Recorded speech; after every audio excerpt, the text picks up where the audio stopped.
Assalamualaikum warahmatullahi wabarakatuh. Salam sejahtera bagi kita semua. Perkenalkan, kami dari kelompok 9 mata kuliah teori ekonomi makro dengan anggota kelompok Resti Yunistia, Debbie Mareta Putri, saya sendiri Levi Setiawan, ada Hana Gloria, Oktariana Rusli, Intan Dia Jessica, dan juga Anggi Lestari. Adapun dosen pengampu pada mata kuliah ini ada Ibu Dr. Dwi Hasmidiani, Magister Sains, dan juga Bapak Akbar Budiman, Sarjana Pendidikan Magister Sains. Baiklah, adapun pembahasan kami dari kelompok 9 mata kuliah teori ekonomi makro, yaitu kami akan membahas mengenai sistem-sistem ekonomi. Nah, adapun pembahasan lebih lanjut terkait dengan sistem-sistem ekonomi ini akan dibahas oleh rekan-rekan saya yang lain. Untuk pembahasannya, kita lihat berikutnya.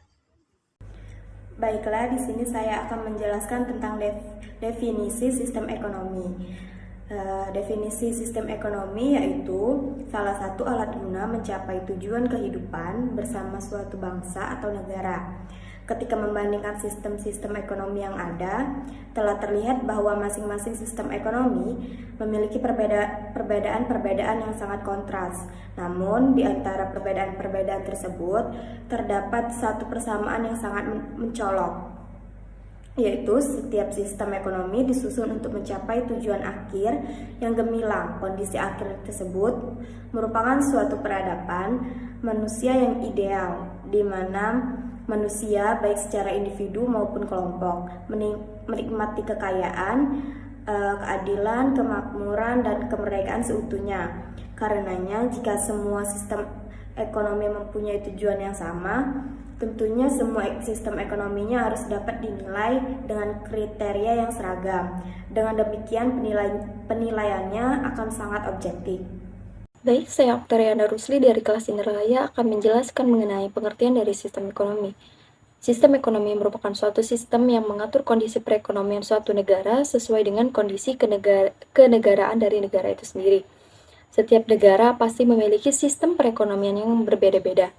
Hal itu disebabkan karena setiap negara memiliki ideologi, kondisi masyarakat, kondisi perekonomian, serta kondisi sumber daya alam yang berbeda-beda. Sistem ekonomi dapat diartikan sebagai kegiatan produksi, konsumsi, dan distribusi yang bertujuan untuk memenuhi kebutuhan masyarakat. Adapun perbedaan mendasar antara sebuah sistem ekonomi dengan sistem ekonomi lainnya adalah bagaimana cara sistem itu mengatur faktor produksinya. Suatu sistem muncul karena adanya usaha manusia untuk memenuhi kebutuhan-kebutuhannya. Kemudian, kebutuhan manusia akan sangat bervariasi dan memunculkan sistem yang berbeda-beda. Baiklah, saya Hana Gloria dengan NIM 06031128202522 akan melanjutkan pembahasan materi pada pertemuan kita kali ini. Setelah kita mengetahui pengertian serta konsep sistem ekonomi itu sendiri, maka materi yang selanjutnya yaitu tentang klasifikasi sistem ekonomi. Secara garis besar, sistem ekonomi itu terbagi menjadi 4. Yang pertama, sistem ekonomi tradisional, sistem ekonomi komando atau terpusat, sistem ekonomi campuran, dan sistem ekonomi pasar. Baiklah, saya akan melanjutkan pembahasan tentang sistem ekonomi tradisional. Seperti namanya, yaitu sistem ekonomi tradisional, maka dalam sistem perekonomian tradisional ini, seluruh perekonomian masih dilandaskan oleh azas kekeluargaan. Artinya, aturan-aturan yang dipakai yaitu masih adat istiadat, kebiasaan masyarakat itu sendiri. Namun di balik itu semua, adapun kelebihan dari sistem ekonomi tradisional ini yaitu tidak adanya persaingan yang dilakukan secara tidak sehat. Artinya, karena produk yang dihasilkan itu hanya beberapa saja, maka tidak adanya persaingan yang dalam artian tidak sehat dalam dunia perdagangan. Baik, selanjutnya yaitu sistem ekonomi terpusat atau komando. Seperti yang kita ketahui bahwa sistem ekonomi terpusat atau komando ini, segala bentuk perekonomian di suatu negara itu diatur oleh pemerintah pusat itu sendiri. Artinya, ciri-ciri dari diterapkannya sistem ekonomi terpusat atau komando ini, yang pertama yaitu inflasi serta pengangguran itu dapat diatasi sebab itu semua berada dalam tangan pemerintah. Selanjutnya, kelebihan dan kekurangan sistem ekonomi terpusat atau komando ini sendiri yaitu yang pertama kelebihan. Karena semua perekonomian diatur oleh pemerintah, maka pemerintah dapat menekan lajunya inflasi. Namun, karena di samping itu juga, karena sistem perekonomian ini diatur sepenuhnya oleh pemerintah, tentu saja kekurangannya yaitu tidak adanya kreativitas yang timbul di masyarakat. Selanjutnya, mungkin akan ada kesenjangan antara barang yang dibutuhkan masyarakat dengan barang yang disediakan oleh pemerintah. Baik, mungkin itu saja pembahasan dari saya. Untuk lebih lanjut lagi dan lebih dua klasifikasi sistem ekonomi selanjutnya akan dilanjutkan oleh rekan saya. Terima kasih. Baiklah, saya Resti Nistia dengan NIM 06031182025013 akan melanjutkan penjelasan tentang sistem ekonomi pasar. Sistem ekonomi pasar ini sering disebut dengan sistem ekonomi kapitalis. Istilah ini muncul dikarenakan dalam sistem ekonomi kapitalis berlaku free fight liberalisme atau sistem persaingan bebas, yang artinya siapa yang mampu dan memiliki menggunakan kekuatan modal secara efektif dan efisien akan dapat memenangkan pertarungan dalam bisnis. Paham yang mengagungkan kekuatan modal sebagai syarat dalam memenangkan pertarungan ekonomi disebut kapitalisme. Tokoh yang memopulerkan sistem ekonomi pasar adalah Adam Smith. Dalam bukunya yang terkenal berjudul An Inquiry into the Nature and Cause of the Wealth of Nation, Adam Smith menyatakan bahwa perekonomian akan berjalan dengan baik apabila pengaturannya diserahkan kepada mekanisme pasar atau mekanisme harga. Teori ini kemudian dikenal dengan sebutan the invisible hands, di mana sistem ekonomi pasar merupakan suatu tata cara pengaturan kehidupan perekonomian yang didasarkan kepada mekanisme pasar, yaitu interaksi antara permintaan dan penawaran suatu barang yang kegiatannya tergantung pada kekuatan modal yang dimiliki oleh setiap individu. Untuk ciri-ciri dari sistem ekonomi pasar ini antara lain yaitu yang pertama, setiap individu memiliki kebebasan untuk memiliki faktor-faktor produksinya. Yang kedua, perekonomian diatur oleh mekanisme pasar. Yang ketiga, peranan modal dalam perekonomian sangat menentukan bagi setiap individu untuk menguasai sumber-sumber ekonomi sehingga dapat menciptakan efisiensi. Ciri yang keempat yaitu peranan pemerintah dalam perekonomian sangat kecil. Dan yang kelima, hak milik atas alat-alat produksi dan distribusi merupakan hak milik perseorangan yang dilindungi sepenuhnya oleh negara. Yang keenam, setiap kegiatan ekonomi didasari atas pencarian keuntungan. Dan ciri-ciri yang terakhir yaitu kegiatan perekonomian selalu berdasarkan pada keadaan pasar. Lalu untuk sistem ekonomi pasar ini memiliki kelebihan dan kekurangannya. Kelebihan yang dimiliki oleh sistem ekonomi pasar ini yang pertama, menumbuhkan kreativitas masyarakat dalam menyelenggarakan perekonomian, sebab masyarakat diberi kebebasan dalam menentukan kegiatan perekonomian. Yang kedua, kualitas produk yang dihasilkan menjadi lebih baik sebab terjadi persaingan yang sangat ketat. Yang ketiga, efisiensi dan efektivitas penggunaan faktor-faktor produksi dapat terpacu dengan baik sebab tindakan ekonomi yang dilakukan didasarkan pada motif pencarian keuntungan yang sebesar-besarnya. Namun di balik itu ada kelemahan dari sistem ekonomi pasar. Di antara lain yaitu yang pertama, sulitnya melakukan pemerataan pendapatan dikarenakan prinsip yang berlaku adalah free fight liberalisme, di mana kunci untuk memenangkan persaingan adalah modal. Yang kedua, tidak tertutup kemungkinan memunculkan monopoli yang merugikan masyarakat. Yang ketiga, terdapat kesenjangan yang besar antara pemilik modal dan golongan pekerja, sehingga yang kaya lebih kaya dan yang miskin lebih miskin. Selanjutnya yaitu sistem ekonomi campuran. Sistem ekonomi campuran ini merupakan suatu tata cara kehidupan perekonomian yang dikendalikan dan diawasi oleh pemerintah, tetapi masyarakat masih mempunyai kebebasan yang cukup luas untuk menentukan kegiatan-kegiatan ekonomi yang ingin mereka jalankan. Sistem ekonomi campuran ini seringkali disebut sebagai perpaduan antara sistem ekonomi pasar dan sistem ekonomi komando. Maksudnya yaitu pemerintah dan masyarakat atau pihak swasta bekerja sama dalam memecahkan masalah ekonomi sehingga perekonomian tidak lepas kendali. Kegiatan perekonomian pada sistem ini diserahkan kepada kekuatan pasar. Pemikiran selanjutnya mengenai sistem ekonomi campuran didasarkan pada fakta di lapangan, yaitu tidak ada satu negara yang menerapkan sistem ekonomi pasar dan sistem ekonomi komando secara murni, atau sebaliknya.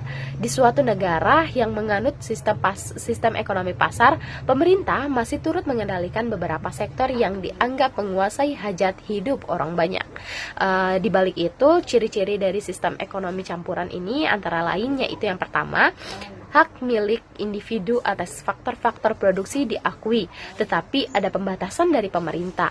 Yang kedua, kebebasan bagi individu untuk berusaha tetap ada sehingga setiap individu memiliki hak untuk mengembangkan kreativitasnya sesuai dengan kemampuan yang dimiliki. Yang ketiga, kepentingan umum lebih diutamakan.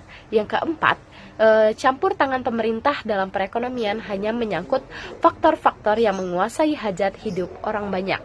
Ciri-ciri yang kelima yaitu pelaku ekonomi terdiri atas individu, pemerintah, dan swasta. Kelebihan dari sistem ekonomi campuran ini antara lain yang pertama, kebebasan berusaha. Yang kedua, hak individu berdasarkan sumber produksi walaupun ada batas. Kelebihan yang ketiga yaitu lebih memilih kepentingan umum daripada kepentingan pribadi. Kekurangan dari sistem ekonomi campuran ini yang pertama, beban pemerintah berat daripada beban swasta. Dan kekurangan yang terakhir yaitu pihak swasta kurang memaksimalkan keuntungan. Sekian, saya kembalikan kepada moderator. Baiklah, saya Intan Dea Jessica akan melanjutkan pemaparan materi selanjutnya, yaitu contoh penerapan sistem ekonomi di berbagai negara. Yang pertama, sistem ekonomi tradisional. Sistem ekonomi tradisional merupakan menitik beratkan pada kebiasaan dan adat istiadat. Maka dari itu, keberadaan sumber daya alam sangat dibutuhkan masyarakat untuk memenuhi kebutuhan kehidupan sehari-hari dalam jangka waktu yang pendek. Contoh negara-negara yang menerapkan sistem ekonomi tradisional adalah Indonesia, yaitu dari Papua Nugini, Afrika Tengah, dan Lembah Baliem. Bisa saya sebutkan beberapanya, yaitu Lembah Baliem berada di negara Indonesia. Lembah Baliem adalah lembah pegunungan di Jaya Wijaya, Papua. Sistem ekonomi yang diterapkan di wilayah ini masih terbilang sistem ekonomi tradisional. Mata pencarian kebanyakan penduduk Lembah Baliem adalah bercocok tanam dan berternak. Hasil perekonomian terdiri dari ubi jalar, pisang, tebu, dan tembakau. Kemudian adapun di daerah Papua Nugini menjadi salah satu negara termiskin di dunia. Padahal Papua Nugini memiliki sumber daya alam yang cukup melimpah. Pengelolaan sumber daya tersebut terhambat karena tingginya infrastruktur pendukung dan juga medan yang sulit untuk ditempuh. Selanjutnya ada sistem ekonomi komando atau terpusat. Pada dasarnya, sistem ekonomi komando merupakan sistem ekonomi yang seluruh kebijaksanaan perekonomiannya ditentukan oleh pemerintah. Sementara masyarakat hanya menjalankan aturan yang sudah ditentukan oleh pemerintah. Ada beberapa contoh negara yang menerapkan sistem ekonomi komando adalah Korea Utara dan Kuba. Semenjak diduduki oleh Uni Soviet pada tahun 1945, Korea Utara sendiri menganut sistem ekonomi terpusat atau sistem ekonomi komando. Sistem ekonomi komando yang diterapkan ini membuat rakyat sangat bergantung pada pemerintah, terutama terkait masalah makanan, minuman, tempat tinggal, pendidikan maupun kesehatan. Sementara itu, keuangan Korea Utara justru difokuskan untuk pembiayaan teknologi nuklir dan bom hidrogen. Selanjutnya, sama seperti Korea Utara yang pernah diduduki oleh suatu negara, Kuba juga menganut sistem ekonomi komando karena dikuasai oleh tentara sekutu, yaitu Spanyol. Hal tersebut tidak membuat negara ini makmur, melainkan mengalami krisis pangan yang ekstrim ketika Uni Soviet runtuh. Saya Debbie Marita Putri dengan NIM 06031282025015 akan melanjutkan materi yang telah disampaikan oleh teman saya sebelumnya, yaitu pada kali ini saya akan membahas mengenai negara yang menerapkan sistem ekonomi pasar atau liberal. Sistem ekonomi pasar atau liberal sendiri merupakan sistem ekonomi yang menitikberatkan pada kebebasan masyarakat dan menggantungkan kegiatan ekonomi pada mekanisme pasar. Contoh negara yang menerapkan atau menggunakan sistem ekonomi pasar ini antara lain yaitu ada Amerika Serikat, Jerman, dan juga Inggris. Nah, Amerika Serikat yaitu merupakan negara yang identik dengan sistem ekonomi kapitalis dengan sistem pasar yang dikuasai oleh pihak swasta. Faktor-faktor yang menjadikan negara Amerika Serikat menerapkan sistem ekonomi pasar yaitu antara lain karena Amerika Serikat memiliki sumber daya alam yang melimpah, juga pengembangan infrastruktur yang dilakukan dengan sangat baik, serta juga dilengkapi dengan produktivitas yang tinggi. Nah, contoh dari kegiatan yang dilakukan di Amerika Serikat yaitu dengan memproduksi energi nuklir dan listrik. Nah, kenapa Amerika Serikat menerapkan sistem ekonomi pasar? Hal itu terlihat dari sistem ekonomi dari Amerika Serikat yang identik dengan kapitalis dan juga sistem pasar yang lebih identik dikuasai oleh pihak swasta. Kemudian juga ada negara Jerman, yang mana negara Jerman menepati predikat sebagai negara dengan ekonomi terbesar di Eropa.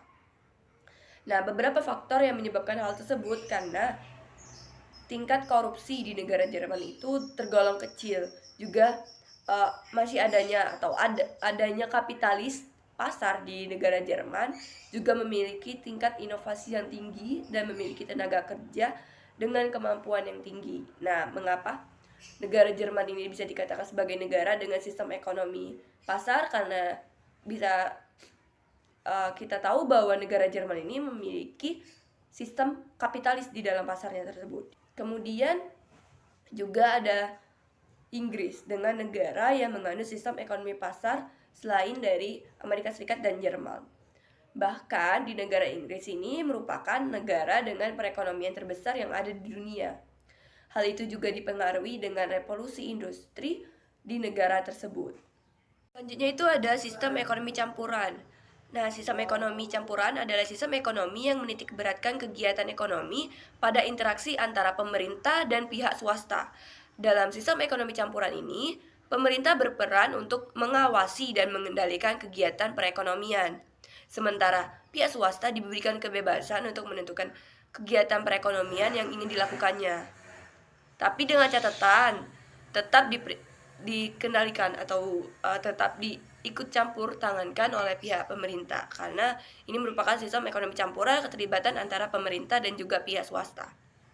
Nah, contoh negara yang menerapkan sistem ekonomi campuran yaitu adalah tercatat di negara bekas anggota non-blok yang mayoritas terdapat di benua Asia dan juga Afrika, seperti Indonesia, India, Malaysia, Mesir, Filipina, dan sebagainya. Sistem ekonomi campuran yang diterapkan di Indonesia disebut dengan sistem ekonomi Pancasila. Seperti namanya, ekonomi Pancasila didasari pada nilai-nilai yang terkandung dalam Pancasila. Sistem ekonomi Pancasila ini juga sesuai dengan amanat Undang-Undang 1945 pasal 33 terkait dengan sistem ekonomi. Oke, baiklah, adapun kesimpulan dari materi kita pada hari ini yaitu suatu negara membutuhkan cara untuk menjalankan perekonomian negara dan mengatasi masalah ekonomi yang muncul. Cara itu dinamakan dengan sistem ekonomi. Sistem ekonomi merupakan suatu sistem yang mengatur kondisi perekonomian suatu negara sesuai dengan kondisi kenegaraan dari negara itu sendiri. Sistem-sistem ekonomi dapat diklasifikasikan ke dalam beberapa cara, yaitu sistem ekonomi tradisional, sistem ekonomi komando atau terpusat, sistem ekonomi pasar atau liberal, serta sistem ekonomi campuran. Nah, contoh negara yang menerapkan sistem ekonomi tradisional adalah Indonesia, Papua Nugini, Afrika Tengah, Mbaiki, Batangafu, Ethiopia, dan juga Malawi. Negara yang menerapkan sistem ekonomi komando adalah Korea Utara dan juga Kuba. Negara yang menggunakan sistem ekonomi liberal antara lain seperti negara Amerika Serikat, Jerman, dan juga Inggris. Sedangkan negara yang menerapkan sistem ekonomi campuran tercatat sebagai negara bekas anggota non-blok yang mayoritas terdapat di benua Asia dan Afrika seperti Indonesia, India, Malaysia, Mesir, Filipina, dan sebagainya. Di Indonesia sendiri, sistem ekonomi campuran disebut dengan sistem ekonomi Pancasila. Baiklah, mungkin itu saja materi yang dapat kami sampaikan. Lebih dan kurang kami mohon maaf. Kepada Allah kami mohon ampun. Kami akhiri, wabillahi taufiq wal hidayah. Wassalamualaikum warahmatullahi wabarakatuh.